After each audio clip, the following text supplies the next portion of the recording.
असलामुअलैकुम good morning सोहणियो good morning लो भी देख लो ਤੁਸੀਂ ਰੋਜ਼ ਕਹੋਗੇ ਕਿ ਇੱਕ ਮਹਿਕਮਾ ਮੌਸਮੀਆਤ ਜਿਹੜਾ ਰੋਜ਼ਾਨਾ ਹੀ ਸਾਨੂੰ ਇਹ ਬਾਹਰ ਦਾ ਨਜ਼ਾਰਾ ਕਰਾ ਦਿੰਦਾ ਵੇ ਵੀ ਇਹ ਸਹੂਲਤ ਵੀ ਹਰ ਇੱਕ ਜਗ੍ਹਾ ਨਹੀਂ ਦਸਤਿਆਬ ਹੁੰਦੀ ਕਿ ਉੱਡਦੇ ਪਰਿੰਦੇ ਵੀ ਦੇਖੋ ਤੇ ਸੋਹਣੇ ਸੋਹਣੇ ਬੱਦਲ ਵੀ ਦੇਖੋ ਤੇ ਨਜ਼ਾਰੇ ਦੇਖੋ ਤੇ ਸਭ ਕੁਝ ਜਿਹੜਾ ਨਾ ਦਸਤਿਆਬ ਹੈ ਸਾਡੇ YouTube ਵਿਹੜੇ ਵਿੱਚ। ਤੇ ਅਸੀਂ ਅੱਜ ਕੱਪੜੇ ਧੋ ਕੇ ਫੋਲ ਦਿੱਤੇ ਨੇ। ਠੰਡੀ ਠੰਡੀ ਸੁਬਾਹ ਵੀ ਅੱਜ ਹਵਾ ਵੀ ਖਾਸੀ ਤੇਜ਼ ਚੱਲ ਰਹੀ ਹੈ ਤੇ ਇਸ ਤੋਂ ਬਸ ਕੱਪੜੇ ਇੱਕ ਦਫਾ ਧੋ ਲਏ ਨੇ। ਦੁਬਾਰਾ ਮਸ਼ੀਨ ਚੱਲ ਰਹੀ ਹੈ ਕਿ ਬਾਰਿਸ਼ ਉਤਰਨ ਤੋਂ ਪਹਿਲਾਂ ਪਹਿਲਾਂ ਥੋੜ੍ਹੇ ਜਿਹੇ ਕੱਪੜਿਆਂ 'ਤੇ ਹਵਾ ਲੱਗ ਜਾਵੇ ਤੇ ਬਾਕੀ ਫਿਰ ਅਸੀਂ ਚੱਲਦੇ ਹਾਂ ਅੰਦਰ। ਇਸ ਸਾਲ ਅਸੀਂ ਜਿਹੜੇ ਆਲੂ ਲਾਏ ਨਾ, ਜਹਾਰਾਂ ਤੇ ਖਾਸ ਤੌਰ 'ਤੇ ਸੁਣ ਲੈਣ, ਜਹਾਰਾਂ ਨੇ ਤਾਂ ਬੜੀ ਫਰਮਾਇਸ਼ ਕੀਤੀ ਸੀ ਕਿ ਵੀ ਸਾਨੂੰ ਆਲੂ ਤੁਸੀਂ ਪੱਟ ਕੇ ਦਿਖਾਏ ਨਹੀਂ, ਪਰ ਆਲੂ ਇਹ ਸੁੱਕਦੇ ਨੇ, ਫਿਰ ਧੁੱਪਾਂ ਲੱਗਦੀਆਂ ਨੇ ਨਾ, ਥੋੜ੍ਹੇ ਜਿਹੇ ਪੱਤੇ ਸੁੱਕਦੇ ਨੇ ਕਰਦੇ ਨੇ, ਫਿਰ ਨੀਚੇ ਪਤਾ ਚੱਲਦਾ ਵੀ ਅਸੀਂ ਵੀ ਬਹੁਤ, ਮੈਂ ਖੇਤੀਬਾੜੀ ਦੀ ਮਾਹਿਰ ਤਾਂ ਨਹੀਂ ਹਾਂ ਲੇਕਿਨ ਪਿਛਲਾ ਤਜਰਬਾ ਸਾਡਾ ਐਸਾ ਹੀ ਸੀ। ਲੇਕਿਨ ਇਸ ਸਾਲ ਕਿਉਂਕਿ ਧੁੱਪ ਬਹੁਤ ਘੱਟ ਰਹੀ ਹੈ ਤੇ ਪੱਤੇ ਹਲੇ ਵੀ ਹਰੇ ਹਰੇ ਹੀ ਨੇ। ਬਹਿਰਹਾਲ ਅਸੀਂ ਜਾਣ ਤੋਂ ਪਹਿਲਾਂ, ਬੱਚਿਆਂ ਦੇ ਜਾਣ ਤੋਂ ਪਹਿਲਾਂ ਇਹਨਾਂ ਨੂੰ ਪੱਟਾਂਗੇ, ਭਾਵੇਂ ਛੋਟੇ ਛੋਟੇ ਨਿਕਲਣ, ਪਰ ਐਵੇਂ ਕਿ ਅਸੀਂ ਬੱਚਿਆਂ ਦੀ ਖੁਸ਼ੀ ਦੇਖਣਾ ਚਾਹੁੰਦੇ ਹਾਂ ਕਿ ਬੱਚੇ ਬੜੇ ਖੁਸ਼ ਹੋਣਗੇ ਦੇਖ ਕੇ। ਤੇ ਲੋ ਜੀ, ਸੋਹਣੇ ਸੋਹਣੇ ਫੁੱਲ ਆ ਗਏ ਨੇ ਹਡੰਜਾਂ 'ਤੇ। ਇਸ ਦਫਾ ਫੁੱਲ ਥੋੜ੍ਹੇ ਲੇਟ ਹੋ ਗਏ ਨੇ ਲੇਕਿਨ ਵਰਨਾ ਤਾਂ ਜਲਦੀ ਨਿਕਲ ਆਉਂਦੇ ਨੇ।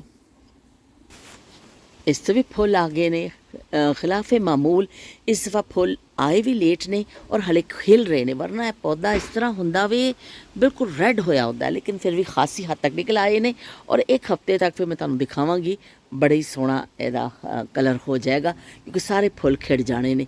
ਤੇ ਇਹ ਦੇਖ ਲਓ ਜੀ, ਇਹ ਵੀ ਬੜਾ ਸੋਹਣਾ ਪਿਆ ਲੱਗਦਾ। ਅੱਜ ਹਵਾ ਖਾਸੀ ਹੈ ਤੇ ਨੀਚੇ ਜ਼ਮੀਨ 'ਤੇ ਪੂਰਾ ਜਿਹੜਾ ਨਾ ਇਹਦੀਆਂ ਪੱਤੀਆਂ ਡਿੱਗ ਪਈਆਂ, ਚਿੱਟੀਆਂ ਚਿੱਟੀਆਂ ਚਿੱਟੀਆਂ ਚਿੱਟੀਆਂ, ਪੂਰੀ ਜ਼ਮੀਨ ਹੀ ਜਿਹੜੀ ਹੈ ਨਾ ਐਸਾ ਚਿੱਟੀ ਹੋਈ ਹੈ ਸਾਰੀ। ਦੇਖੋ ਇੰਨਾ ਇਹਦਾ ਇਹ ਜਿਹੜਾ ਬੂਰ ਕਹਿ ਲਵੋ, ਇਸ ਨਾਲ ਮਿਲਦਾ ਜੁਲਦਾ ਨਾ ਅੰਬ ਦਾ ਬੂਰ ਹੁੰਦਾ ਵੇ, ਕਿਉਂਕਿ ਸਾਡੇ ਘਰ ਅੰਬ ਦਾ ਬੂਟਾ ਸੀ, ਅਸੀਂ ਬਚਪਨ 'ਚ ਦੇਖਣੇ ਸਾਂ ਤੇ ਇਹਦਾ ਕਾਫੀ ਹੱਦ ਤੱਕ ਮਿਲਦਾ ਜੁਲਦਾ ਨਾ ਅੰਬ ਦਾ ਬੂਰ ਹੁੰਦਾ ਵੇ। ਇਸ ਤਰ੍ਹਾਂ ਹੁੰਦਾ ਫਿਰ ਅੰਬ ਬਣਦਾ ਜਾਂਦਾ ਵੇ ਤੇ ਬਿਲਕੁਲ ਅੰਬ ਦੇ ਬੂਰ ਵਾਂਗਰ ਹੀ ਇਹਦਾ ਬੂਰ ਹੈ।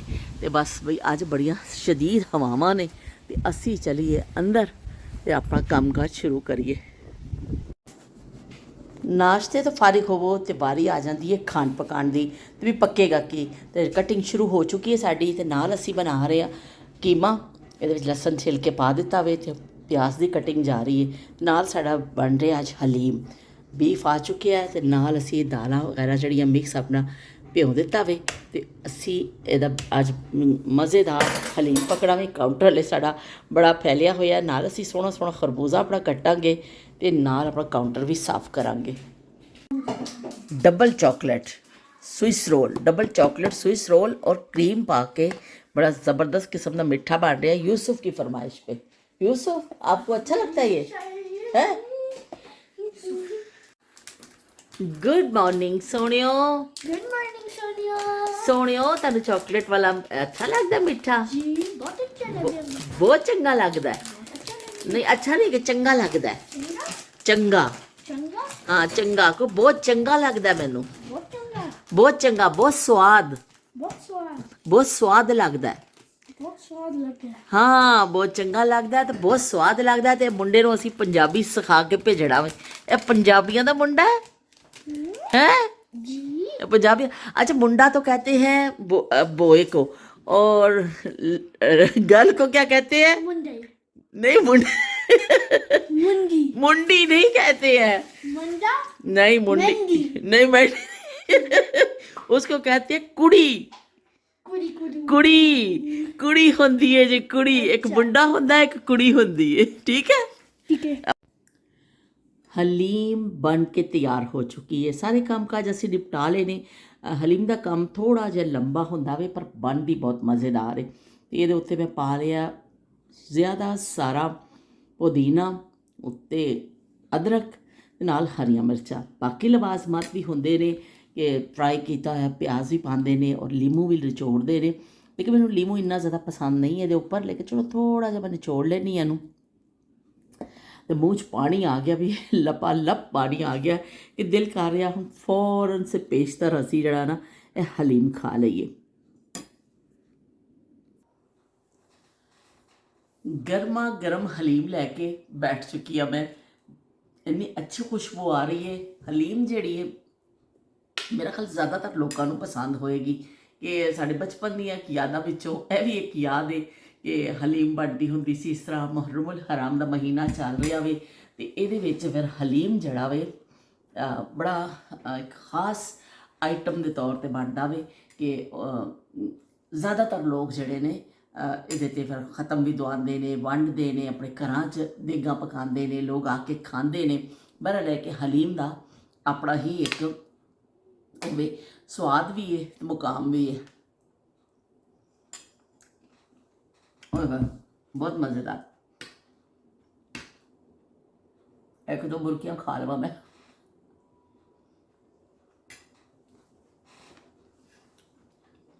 ਹੱਥ ਰੋਕਣਾ ਬੜਾ ਮੁਸ਼ਕਿਲ ਹੁੰਦਾ ਹੈ ਹਲੀਮ ਤੋਂ, ਅਗਰ ਅੱਛੀ ਹਲੀਮ ਬਣੀ ਹੋਵੇ ਨਾ।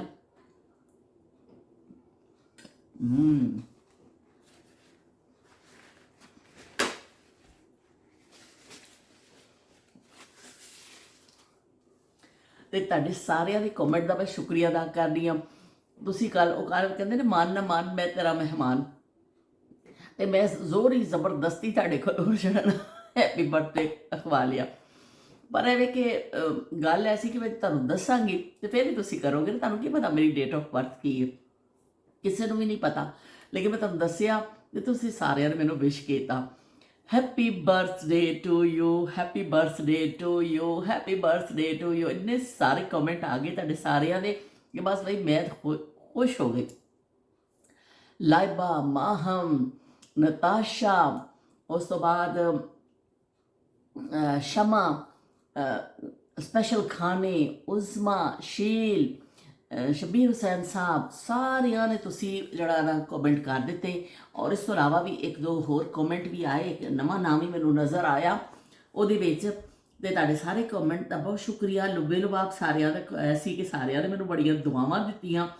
ਸਾਰਿਆਂ ਨੇ ਮੈਨੂੰ ਬੜਾ ਕਿਹਾ ਕਿ ਤੁਸੀਂ ਹੱਸਦੇ ਰਹੋ, ਮੁਸਕਰਾਉਂਦੇ ਰਹੋ। ਸ਼ਮਾ ਨੇ ਵੀ ਕਿਹਾ ਵੀ ਤੁਹਾਨੂੰ ਮੁਬਾਰਕਬਾਦ ਦਵਾ ਸਪੈਸ਼ਲ ਡੇ ਤੇ। ਬਹਰਹਾਲ ਹੈ ਕਿ ਤੁਸੀਂ ਸਦਾ ਜਿਹੜੇ ਨਾ ਹੈਪੀ ਰਹੋ। ਤੇ ਪਿਆਰੀ ਬਾਜੀ, ਓਏ ਹੋਏ ਹੋਏ, ਜਦੋਂ ਮੈਂ ਪਿਆਰੀ ਬਾਜੀ ਪੜ੍ਹਿਆ ਨਾ ਤੇ ਮੈਨੂੰ ਸ਼ਮਾ ਸੱਚੀ ਗੱਲ ਹੈ ਮੈਨੂੰ ਬੜਾ ਹੀ ਚੰਗਾ ਲੱਗਿਆ ਕਿ ਤੁਸੀਂ ਇਸ ਤਰ੍ਹਾਂ ਲਿਖਿਆ ਨਾ, ਬਹੁਤ ਹੀ ਮੈਨੂੰ ਚੰਗਾ ਲੱਗਿਆ। ਤੇ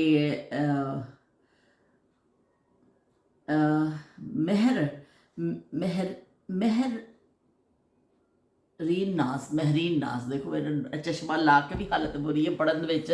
ਤੇ ਤੋਬਾ ਫਿਰ ਬਗੈਰ ਚਸ਼ਮੇ ਦੇ ਕੀ ਹੋਏਗਾ? ਮੈਨੂੰ ਲੱਗਦਾ ਸੈਟ ਨਹੀਂ ਅੱਜ ਕੁਛ।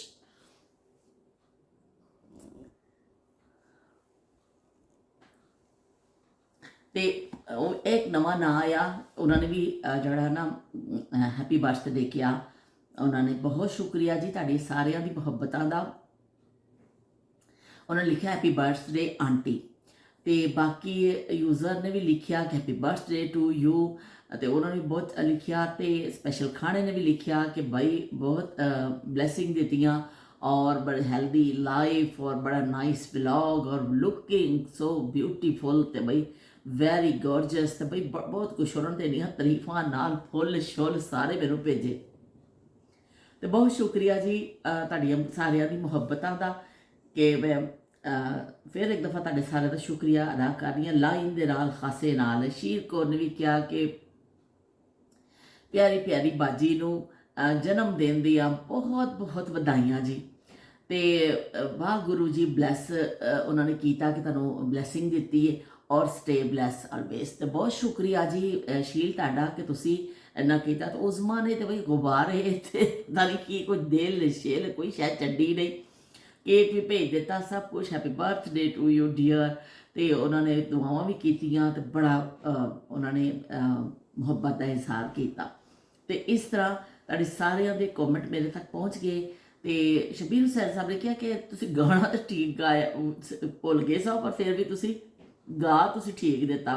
ਤੁਸੀਂ ਜਿਹੜੀ ਹੈ ਨਾ ਉਹਦੀ ਤਾਰੀਫ ਉਹਨਾਂ ਨੇ ਕਰ ਦਿੱਤੀ ਹੈ, ਉਹਦਾ ਤੁਸੀਂ ਜਿਹੜਾ ਨਾ ਤਾਰੀਫ ਕਰ ਦਿੱਤੀ ਹੈ। ਤੇ ਬਾਕੀ ਸ਼ਹਿਜ਼ਾਦ ਅਸ਼ਰਫ ਔਰ ਮਾਹਮ, ਲਾਇਬਾ, ਸਾਰਿਆਂ ਦੇ ਵੀ ਲਾਈਨ ਦੇ ਨਾਲ ਕਮੈਂਟ ਆ ਗਏ ਨੇ। ਤੁਹਾਡੇ ਸਾਰਿਆਂ ਦੇ ਕਮੈਂਟ ਦਾ ਬਹੁਤ ਸ਼ੁਕਰੀਆ। ਕਿ ਮੈਂ ਅਗਰ ਕਿਸੇ ਦਾ ਨਾਮ ਭੁੱਲ ਜਾਵਾਂ ਤੇ ਤੁਸੀਂ ਮਾਜ਼ਰਤ ਕਰਿਓ। ਮੈਂ ਮਾਜ਼ਰਤ ਕਰਨੀ ਆ, ਤੁਸੀਂ ਨਾ ਕਰਿਓ, ਮੈਂ ਕਰਨੀ ਆ। ਤੇ ਬਹਰਹਾਲ ਮੈਂ ਕੋਸ਼ਿਸ਼ ਕੀਤੀ ਸੀ ਕਿ ਅੱਜ ਬੈਠ ਕੇ ਜਲਦੀ ਦੇ ਨਾਲ ਤੁਹਾਡੇ ਇਹਨਾਂ ਦੇ ਜਵਾਬ ਦੇ ਦੇਵਾਂ। ਕਿ ਤੁਸੀਂ ਬੜਾ ਅੱਛਾ ਕੀਤਾ, ਕਿ ਮੈਨੂੰ ਬਸ ਖੁਸ਼ੀ ਹੋ ਜਾਂਦੀ ਹੈ। ਤੇ ਬਚਪਨ ਦੀ ਯਾਦਾਂ ਦੇ ਹਵਾਲੇ ਦੇ ਨਾਲ, ਮੁਹੱਰਮ ਦੇ ਹਿਸਾਬ ਦੇ ਨਾਲ ਇਹ ਜਿਹੜਾ ਹਲੀਮ ਹੈ, ਕਿਉਂਕਿ ਹਲੀਮ ਜਿਹੜਾ ਨਾ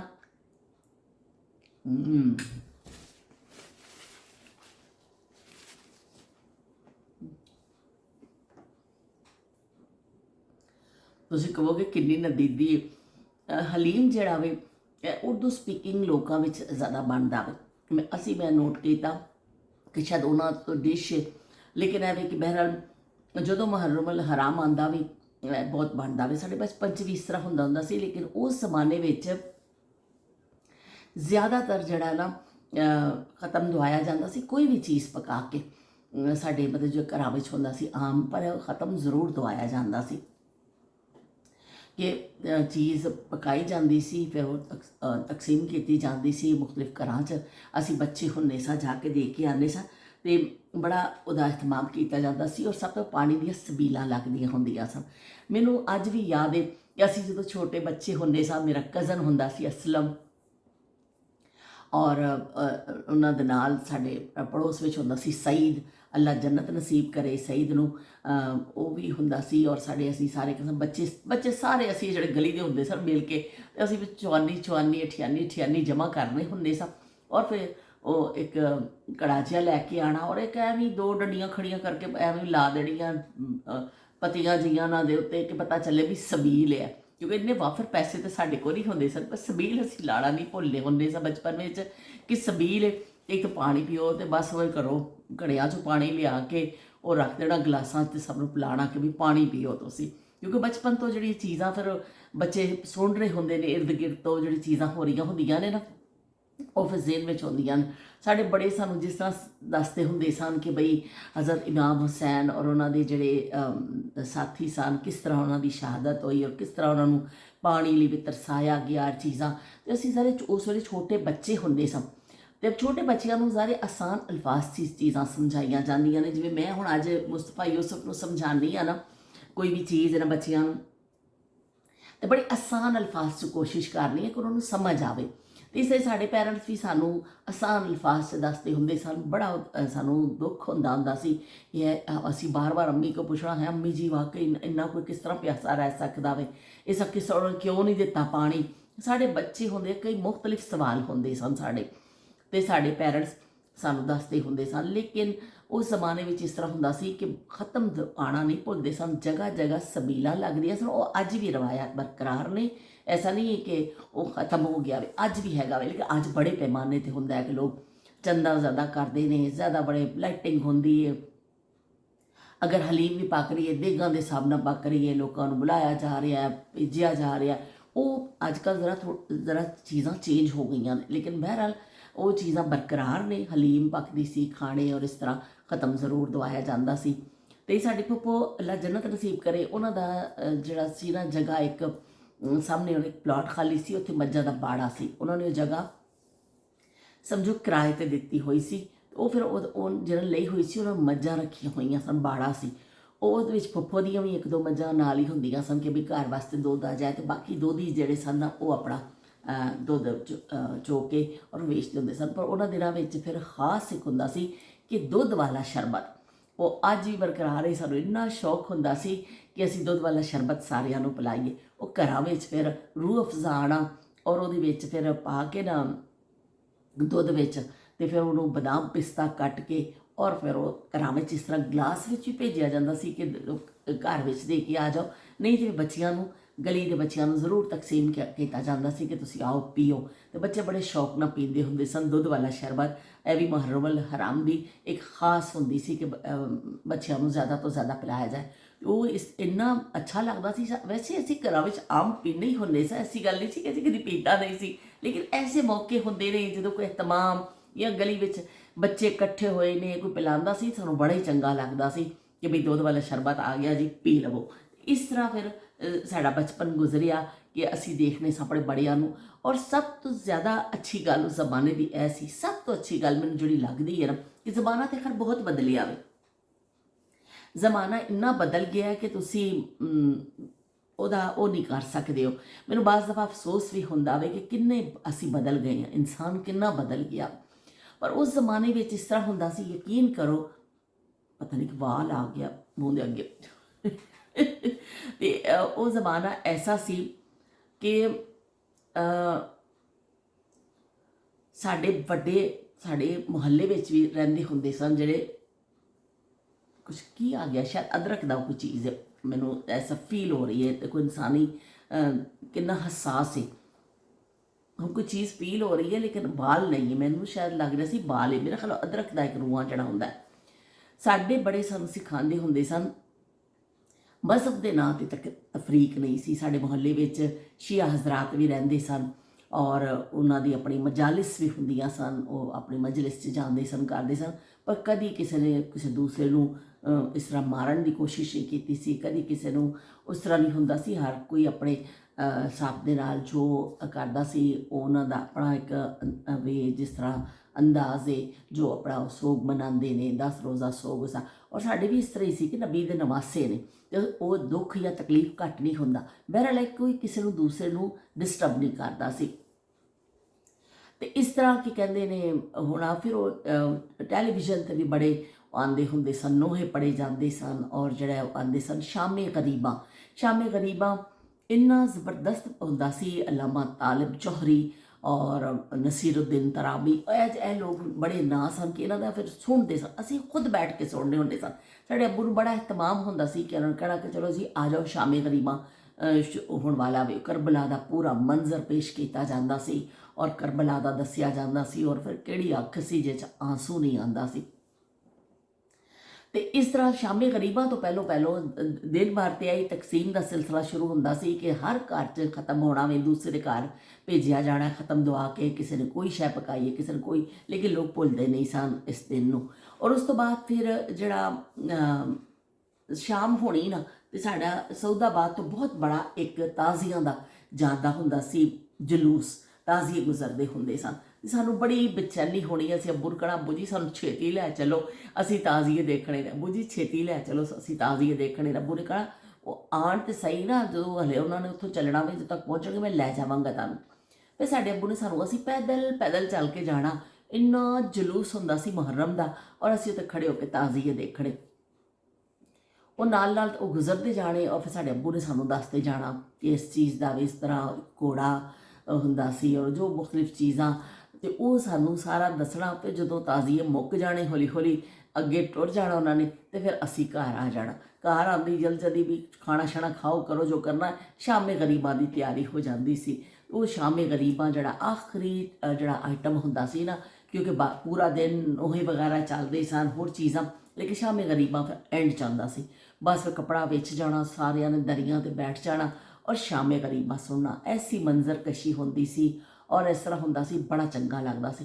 ਮੈਨੂੰ ਯਾਦ ਹੈ ਅਸੀਂ ਛੋਟੇ ਬੱਚੇ ਹੁੰਦੇ ਸਾਂ, ਪਰ ਅਸੀਂ ਉਦੋਂ ਵੀ ਸਾਡੀ ਅੱਖ 'ਚ ਅਥਰੂ ਆ ਜਾਂਦੇ ਸਨ, ਅਸੀਂ ਰੋਂਦੇ ਹੁੰਦੇ ਸਾਂ ਕਿ ਇੱਦਾਂ ਜ਼ੁਲਮ ਕਿਸ ਤਰ੍ਹਾਂ ਹੋ ਸਕਦਾ ਹੈ। ਇਨਸਾਨੀ ਅਹਿਸਾਸਾਤ ਕੀ ਚੀਜ਼ ਨੇ ਕਿ ਅਸੀਂ ਕੋਈ ਚੀਜ਼ ਸੁਣਨੇ ਆ, ਅੱਲਾ ਨੇ ਕੈਸਾ ਇੱਕ ਸਿਸਟਮ ਲਾਇਆ ਸਾਡੇ ਅੰਦਰ ਕਿ ਸਾਡੀ ਅੱਖ ਭਰ ਆਉਂਦੀ।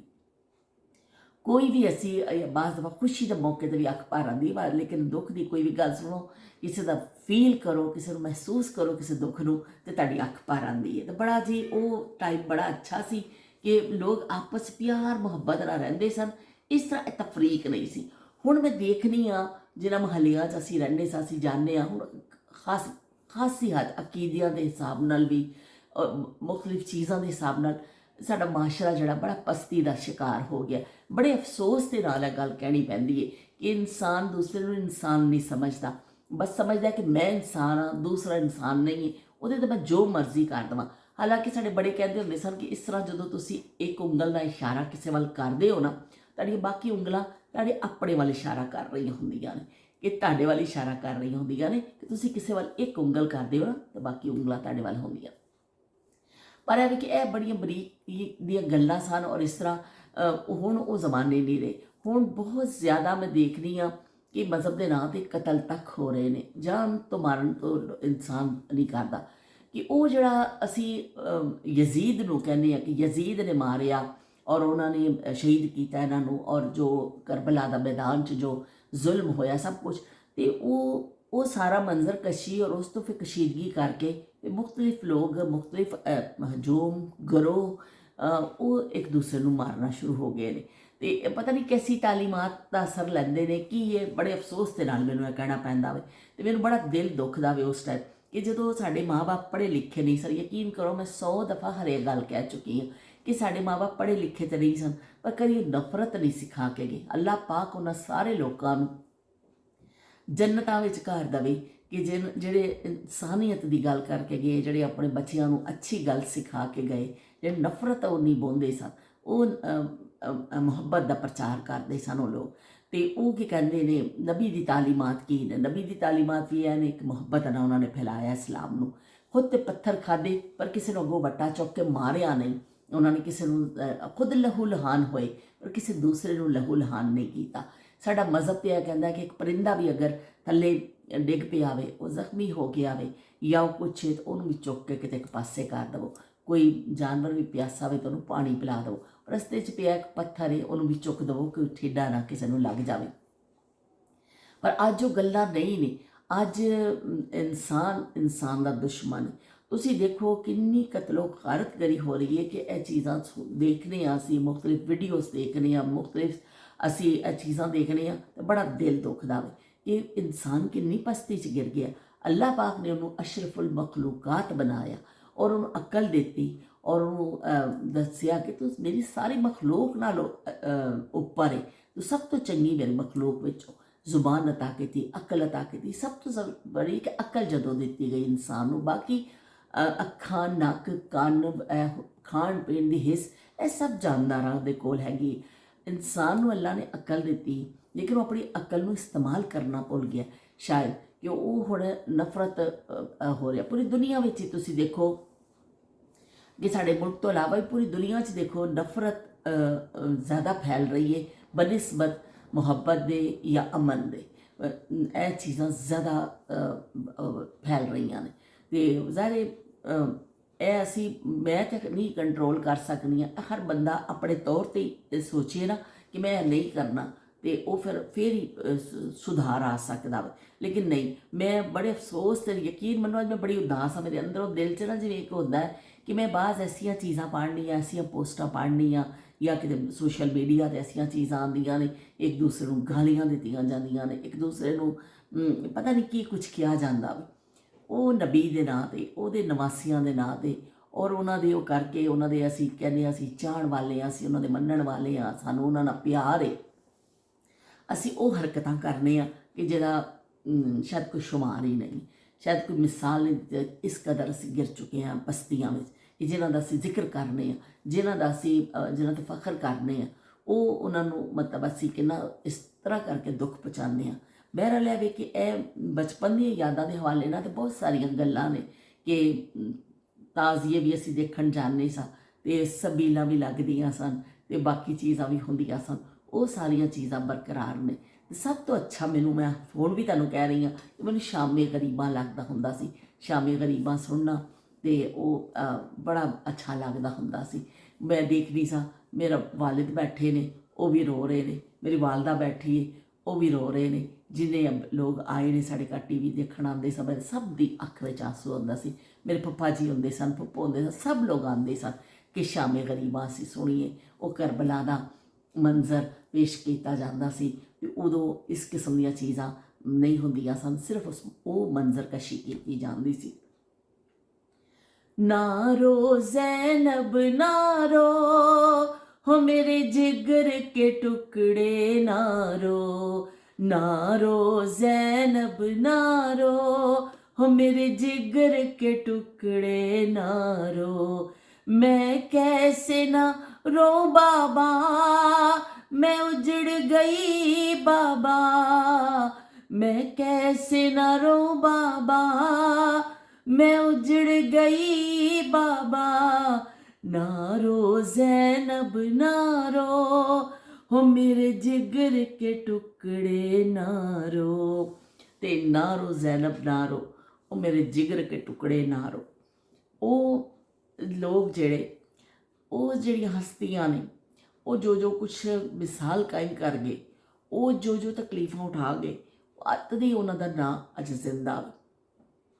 ਉਹਨਾਂ ਦੀਆਂ ਜਿਹੜੀ ਕੁਰਬਾਨੀਆਂ, ਉਹਨਾਂ ਦੀਆਂ ਸ਼ਹਾਦਤਾਂ, ਉਹਨਾਂ ਦੀ ਜਿਹੜਾ ਉਹਨਾਂ ਦਾ ਜਿਹੜਾ ਅੱਲਾਹ ਪਾਕ ਨੇ ਜਿਹੜੀ ਉਹਨਾਂ ਦੀ ਕੁਰਬਾਨੀ ਹੈ, ਉਹਨਾਂ ਦਾ ਨਾਂ ਰਹਿੰਦੀ ਦੁਨੀਆ ਤੱਕ ਜਿਹੜਾ ਨਾ ਉਹ ਚੱਲੇਗਾ ਕਿ ਉਹਨਾਂ ਨੇ ਆਪਣੇ ਸਿਰ ਕਟਾਏ, ਉਹਨਾਂ ਨੇ ਆਪਣੇ ਬੱਚੇ ਸ਼ਹੀਦ ਕਰਵਾਏ, ਸਭ ਕੁਝ ਕਰਾਏ, ਲੇਕਿਨ ਆਪਣੇ ਹੱਕ ਗੱਲ ਤੋਂ ਨਹੀਂ ਹਟੇ। ਤੇ ਇਸ ਤੋਂ ਉਹਨਾਂ ਦਾ ਨਾਂ ਤੇ ਰਹਿੰਦੀ ਦੁਨੀਆ ਤੱਕ ਰਹਿਣਾ ਤੇ ਅਸੀਂ ਉਹਨਾਂ ਨੂੰ ਉਸੇ ਤਰ੍ਹਾਂ ਹੀ ਇੱਜ਼ਤ ਔਰ ਇਹਤਰਾਮ ਔਰ ਉਹਨਾਂ ਦਾ ਸਾਡੇ ਦਿਲਾਂ 'ਚ ਜੋ ਉਹਨਾਂ ਦਾ ਇਹਤਰਾਮ ਹੈ ਉਹ ਬਰਕਰਾਰ ਰਹਿਣਾ ਤੇ ਉਹਨਾਂ ਦਾ ਨਾਮ ਵੀ ਬਰਕਰਾਰ ਰਹਿਣਾ। ਮੇਰਾ ਉਹਨਾਂ ਦੇ ਨਾਂ 'ਤੇ ਜੋ ਕੁਝ ਹੋ ਰਿਹਾ ਵੇ ਉਹ ਬੜਾ ਅਫਸੋਸਨਾਕ ਹੈ। ਤੇ ਬਸ ਅੱਜ ਮੈਂ ਥੋੜ੍ਹੀ ਸੰਜੀਦਾ ਹੋ ਕੇ ਇਸ ਗੱਲ ਕੀਤੀ, ਕਿਉਂਕਿ ਬਾਜ਼ ਦਫਾ ਤੁਸੀਂ ਬੜੇ ਦੁਖੀ ਹੋ ਜਾਂਦੇ ਹੋ ਜਦੋਂ ਤੁਸੀਂ ਆਪਣੇ ਮੁਲਕ ਦੀਆਂ ਇਸ ਖਬਰਾਂ ਸੁਣਦੇ ਹੋ ਨਾ, ਤੇ ਤੁਹਾਡਾ ਬੜਾ ਦਿਲ ਦੁਖਦਾ ਹੋਵੇ ਕਿ ਕਿਤੇ ਛੋਟੀ ਜਿਹੀ ਗੱਲ 'ਤੇ ਹਰ ਬੰਦਾ ਦੂਸਰੇ ਨੂੰ ਮਾਰ ਰਿਹਾ, ਜਾਨ ਤੋਂ ਮਾਰ ਰਿਹਾ। ਇਹ ਰੁਝਾਨ ਬਹੁਤ ਜ਼ਿਆਦਾ ਵੱਧ ਰਿਹਾ ਤੇ ਮੈਨੂੰ ਬੜਾ ਦੁੱਖ ਹੁੰਦਾ ਕਿ ਛੋਟੀਆਂ ਛੋਟੀਆਂ ਗੱਲਾਂ ਤੋਂ ਇਨਸਾਨ ਇੰਨਾ ਵਹਿਸ਼ੀ ਬਣਦਾ ਜਾ ਰਿਹਾ ਤੇ ਮਾਸ਼ਰਾ ਕਿਸ ਤਰਫ ਜਾ ਰਿਹਾ ਕਿ ਬਰਦਾਸ਼ਤ ਨਹੀਂ ਹੈ ਕਿਸੇ ਵਿੱਚ। ਤੇ ਬਹਿਰਹਾਲ ਹੈ ਵੀ ਕਿ ਅਫਸੋਸ ਤੋਂ ਸਿਵਾ ਕੁਛ ਵੀ ਨਹੀਂ ਕੀਤਾ ਜਾ ਸਕਦਾ, ਸਿਵਾਏ ਅਫਸੋਸ ਦੇ ਹੋਰ ਕੁਛ ਨਹੀਂ ਹੋ ਸਕਦਾ। ਉਹ ਬਚਪਨ ਦੇ ਦਿਨ ਉਹ ਸ਼ਮਾ ਨੇ ਜਿਵੇਂ ਕਿਹਾ ਕਿ ਉਹ ਦਿਨ ਤੇ ਆਣੇ ਹੀ ਨਹੀਂ ਨੇ ਜਦੋਂ ਅਸੀਂ ਤਾਜ਼ੀਏ ਦੇਖਣੇ ਹੁੰਦੇ ਸਾਂ। ਸ਼ਮਾ ਤੁਸੀਂ ਮੈਨੂੰ ਦੱਸੋ ਸਪੈਸ਼ਲ ਖਾਣੇ, ਤੁਸੀਂ ਦੱਸੋ ਉਜ਼ਮਾ, ਤੁਸੀਂ ਮੈਨੂੰ ਦੱਸੋ ਸ਼ਬੀਰ ਹੁਸੈਨ ਸਾਹਿਬ, ਤੁਸੀਂ ਕਦੀ ਬਚਪਨ 'ਚ ਤਾਜ਼ੀਏ ਦੇਖੇ ਨੇ ਜਾਂ ਕਦੀ ਤਾਜ਼ੀਆ ਦਾ ਐਸਾ ਜਲੂਸ ਜਿਹੜਾ ਜਾਂਦਾ ਵੇ, ਉਹ 'ਚ ਘੋੜਾ ਵੀ ਅੱਗੇ ਜਾਂਦਾ ਜਨਾ ਔਰ ਬੜਾ ਉਹਨਾਂ ਦਾ ਹੁੰਦਾ ਵੀ ਬੰਦ, ਤੁਸੀਂ ਕਦੀ ਦੇਖਿਆ ਵੇ ਜਾਂ ਕਦੀ ਤੁਸੀਂ ਬਚਪਨ 'ਚ ਕੋਈ ਸਬੀਲ ਲਾਈਏ, ਸਬੀਲ ਤੋਂ ਪਾਣੀ ਪੀਤਾ ਵੇ। ਅਸੀਂ ਤਾਂ ਪਾਣੀ ਪੀ ਪੀ ਕੇ ਢਿੱਡ ਸਾਡੇ ਆਫਰ ਜਾਂਦੇ ਸਨ, ਸਾਰਾ ਦਿਨ ਪਾਣੀ ਪੀਂਦੇ ਰਹਿੰਦੇ ਸਾਂ। ਉਹ ਬਟਕਾ ਪਿਆ ਹੁੰਦਾ ਸੀ, ਇੱਕ ਰੱਖਿਆ ਹੁੰਦਾ ਸੀ, 2-4 ਡੰਡੀਆਂ ਲਾ ਕੇ ਅਸੀਂ ਉੱਥੋਂ ਜਾ ਕੇ ਪਾਣੀ ਪੀਂਦੇ ਸਾਂ ਕਿ ਸਬੀਲ ਤੋਂ ਪਾਣੀ ਪੀ ਲਈਏ। ਉਹ ਜ਼ਮਾਨਾ ਕੈਸਾ ਜ਼ਮਾਨਾ ਸੀ ਕਿ ਸਾਨੂੰ ਬਹੁਤ ਜ਼ਿਆਦਾ ਇੰਨੀ ਤਫਸੀਲਾਤ ਇਸ ਵਾਕਿਏ ਦੀ ਨਹੀਂ ਪਤਾ ਹੁੰਦੀਆਂ ਸਨ, ਕੁਛ ਨਹੀਂ ਸੀ, ਲੇਕਿਨ ਫਿਰ ਵੀ ਅਸੀਂ ਸੱਚੇ ਦਿਲ ਦੇ ਨਾਲ ਉਸ ਚੀਜ਼ ਨੂੰ ਮਹਿਸੂਸ ਕਰਨੇ ਸਾਂ ਕਿ ਇਹ ਚੀਜ਼ ਹੋਈ ਹੈ, ਇਹ ਬੜਾ ਜ਼ੁਲਮ ਹੋਇਆ ਵੇ, ਇਸ ਤਰ੍ਹਾਂ ਹੋਇਆ। ਤਾਂ ਅਸੀਂ ਫਿਰ ਉਹਦੇ ਵਿੱਚ ਸ਼ਾਮਿਲ ਹੁੰਦੇ ਸਾਂ ਸੱਚੇ ਦਿਲ ਨਾਲ। ਛੋਟੇ ਛੋਟੇ ਬੱਚੇ ਵੀ ਹੁੰਦੇ ਸਨ ਪਰ ਉਹ 'ਚ ਸ਼ਾਮਿਲ ਹੁੰਦੇ ਸਨ, ਉਹ ਆਪਣੇ ਆਪ 'ਤੇ ਉਹ ਫੀਲਿੰਗਸ ਉਹਨਾਂ ਦੀਆਂ ਆਉਂਦੀਆਂ ਸਨ। ਤਾਂ ਤੁਸੀਂ ਦੱਸੋ ਕਿ ਤੁਸੀਂ ਕਦੀ ਇਸ ਤਰ੍ਹਾਂ ਕੀਤਾ ਵੇ ਕਿ ਤੁਸੀਂ ਸਬੀਲ ਲਾਈ ਹੋਵੇ ਜਾਂ ਬਚਪਨ 'ਚ, ਜਾਂ ਕਦੀ ਜਾਂ ਕਿਸੇ ਨੇ ਹਲੀਮ ਪਕਾਈ ਹੋਵੇ ਬਚਪਨ 'ਚ।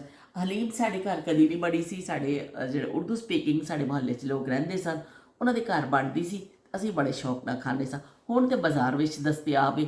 ਹੁਣ ਤੇ ਹਲੀਮ ਜਿਹੜਾ ਵੇ ਮੁਹਰਮੁਲ ਹਰਾਮ ਤੋਂ ਇਲਾਵਾ ਵੀ ਨਾ ਜਦੋਂ ਵੀ ਜਾਓ ਹਰ ਜਗ੍ਹਾ ਹਲੀਮ ਦੀਆਂ ਸ਼ੌਪਸ ਬਣ ਗਈਆਂ ਨੇ ਔਰ ਹਲੀਮ ਬੜੀ ਮਸ਼ਹੂਰ ਮਾਰੂਫ ਡਿਸ਼ ਬਣ ਚੁੱਕੀ ਹੈ ਕਿ ਬਈ ਹਰ ਕੋਈ ਸ਼ੌਕ ਨਾਲ ਖਾਂਦਾ ਵੇ ਔਰ ਜ਼ਿਆਦਾਤਰ ਘਰਾਂ 'ਚ ਖਾਧੀ ਜਾਂਦੀ। ਪਹਿਲੇ ਪੰਜਾਬੀ ਸਪੀਕਿੰਗ ਲੋਕ ਇੰਨਾ ਹਲੀਮ ਦਾ ਨਹੀਂ ਕਰ ਸਕਦੇ। ਕੁਛ ਲੋਕ ਕਹਿੰਦੇ ਨੇ ਇਹਨੂੰ ਹਲੀਮ ਨਹੀਂ ਦਲੀਮ ਕਹਿਣਾ ਚਾਹੀਦਾ। ਉਹਦੀ ਵਜ੍ਹਾ ਦੱਸਦੇ ਨੇ ਕਿ ਅੱਲਾਹ ਪਾਕ ਦਾ ਇੱਕ ਨਾਮ ਹੈ ਹਲੀਮ, ਤੇ ਇਸ ਤੋਂ ਤੁਸੀਂ ਹਲੀਮ ਖਾਣ ਨੂੰ ਨਹੀਂ ਕਹਿ ਸਕਦੇ, ਦਲੀਮ ਦਾ ਲਫ਼ਜ਼ ਹੈ, ਦਲੀਮ ਕਹਿਣਾ ਚਾਹੀਦਾ। ਲੇਕਿਨ ਉਹ ਕੁਛ ਬਚਪਨ ਦੀਆਂ ਆਦਤਾਂ ਨੇ ਕਿ ਅਸੀਂ ਹਲੀਮ ਹੀ ਸੁਣਿਆ। ਉਸ ਜ਼ਮਾਨੇ 'ਚ ਇੰਨੀ ਸ਼ਨਾਸਾਈ ਨਹੀਂ ਸੀ ਅਲਫਾਜ਼ ਤੋਂ ਜਾਂ ਕੁਛ ਇੰਨਾ ਮੀਡੀਆ ਦਾ ਦੌਰ ਨਹੀਂ ਸੀ, ਲੇਕਿਨ ਅਸੀਂ ਹੁਣ ਕੀ ਕਹਿੰਦੇ ਨੇ ਦਲੀਮ ਵੀ ਕਹਿ ਦਈਏ ਜਾਂ ਹਲੀਮ ਵੀ ਕਹਿ ਦਈਏ, ਲੇਕਿਨ ਬਹਿਰਹਾਲ ਹੁੰਦੀ ਬੜੀ ਮਜ਼ੇ ਦੀ ਹੈ ਤੇ ਅਸੀਂ ਖਾਂਦੇ ਹਾਂ। ਤੁਸੀਂ ਸਾਰੇ ਦੱਸਿਓ ਤੁਸੀਂ ਕਦੀ ਹਲੀਮ ਖਾਧੀ ਹੈ ਜਾਂ ਕਿਹੜੀ ਫੇਵਰਟ ਹੈ?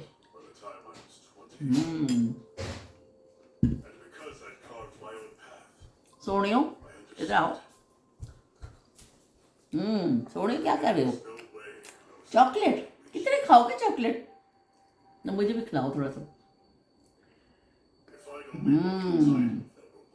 कौन सी वाली चॉकलेट आई है? नहीं पता?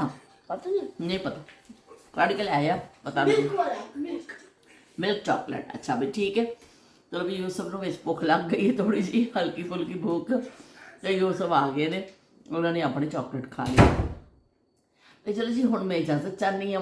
ਤੁਹਾਡੇ ਸਾਰਿਆਂ ਦਾ ਇੱਕ ਦਫਾ ਫਿਰ ਸ਼ੁਕਰੀਆ ਅਦਾ ਕਰਨੀ ਆ ਕਿ ਤੁਸੀਂ ਕੀ ਕਹਿੰਦੇ ਨੇ ਮੇਰੇ ਨਾਲ ਆਏ ਔਰ ਤੁਸੀਂ ਸਾਰਿਆਂ ਨੇ ਮੈਨੂੰ ਬਹੁਤ ਮੁਬਾਰਕਬਾਦਾਂ ਵੀ ਦਿੱਤੀਆਂ ਔਰ ਬਹੁਤ ਮੇਰੇ ਲਈ ਅੱਛੀਆਂ ਜਜ਼ਬਾਤ ਦਾ ਇਜ਼ਹਾਰ ਕੀਤਾ। ਤੇ ਫਿਰ ਇਨਸ਼ਾਅੱਲਾ ਮਿਲਾਂਗੇ ਮੁਹਰਰਮ ਹਰਾਮ ਤੋਂ ਬਾਅਦ ਜਿਹੜਾ ਵੇ ਜਾਂ 2 ਜਿਹੜੇ ਦਿਨ ਹੋਰ ਬਚੇ ਨੇ, ਉਸ ਤੋਂ ਬਾਅਦ ਫਿਰ ਅਸੀਂ ਆਵਾਂਗੇ, ਅਸੀਂ ਆਪਣੇ ਉਸੇ ਰੰਗ ਰੂਪ ਦੇ ਨਾਲ ਗੱਲਬਾਤ ਕਰਾਂਗੇ, ਸਭ ਕੁਝ ਕਰਾਂਗੇ। ਲੇਕਿਨ ਮੈਂ ਜੇ ਗੱਲ ਕਰਨ 'ਚ ਕੋਈ ਹਰਜ ਨਹੀਂ ਹੈ, ਲੇਕਿਨ ਕੁਝ ਗੱਲਾਂ ਤੋਂ ਤੁਸੀਂ ਨਾ ਬੜੇ ਹੋ ਜਾਂਦੇ ਹੋ, ਤੁਹਾਡਾ ਦਿਲ ਜਿਵੇਂ ਅੰਦਰ ਹੋ ਜਾਂਦਾ ਹੈ ਨਾ, ਤੇ ਮੈਨੂੰ ਬੜੀਆਂ ਚੀਜ਼ਾਂ ਫੇਲ ਹੁੰਦੀਆਂ ਨੇ।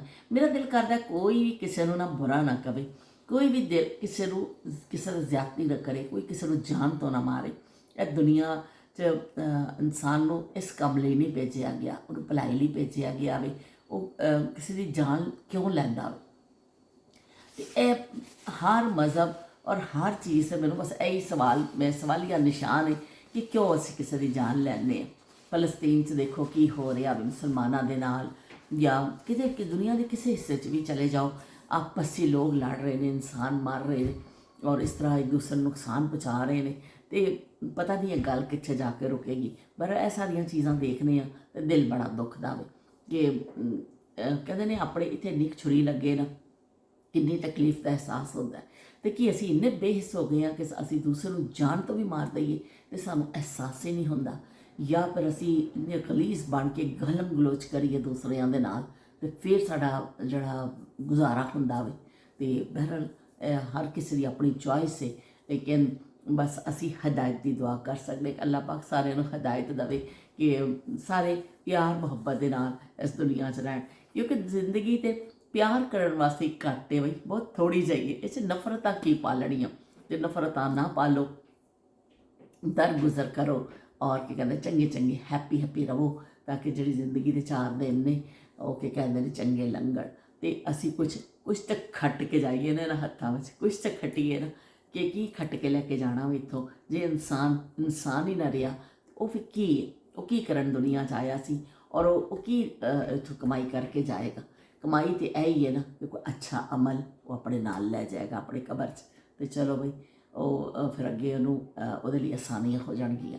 ਬਾਕੀ ਨਫ਼ਰਤ ਦਾ ਮੋਲ ਕੋਈ ਨਹੀਂ, ਅੱਗੇ ਕੁਛ ਨਹੀਂ ਮਿਲਣਾ। ਜਿਹੜੇ ਨਫ਼ਰਤ ਕਰਦੇ ਨਾ ਉਹ ਖਾਲੀ ਹੱਥ ਹੀ ਹੋਣੇ ਨੇ। ਮਿਲਣਾ ਉਹਨਾਂ ਨੂੰ ਹੀ ਹੈ ਜਿਹੜੇ ਮੁਹੱਬਤ ਵੰਡਦੇ ਨੇ ਨਾ, ਉਹਨਾਂ ਨੂੰ ਅੱਗੇ ਜਾ ਕੇ ਬਹੁਤ ਸਾਰਾ ਕੁਝ ਮਿਲ ਜਾਣਾ ਹੈ। ਤੇ ਜਿਹੜੇ ਨਫ਼ਰਤ ਕਰਦੇ ਨੇ ਨਾ ਉਹ ਅੱਗੇ ਖਾਲੀ ਹੱਥ ਹੀ ਰਹਿਣੇ ਨੇ। ਤੇ ਫਿਰ ਮਿਲਨੇ ਆ। ਅੱਲਾ ਹਾਫਿਜ਼ ਤੇ ਰੱਬ ਰਾਖਾ। ਤੇ ਕਮੈਂਟ ਕਰਨਾ ਨਾ ਭੁੱਲਿਓ।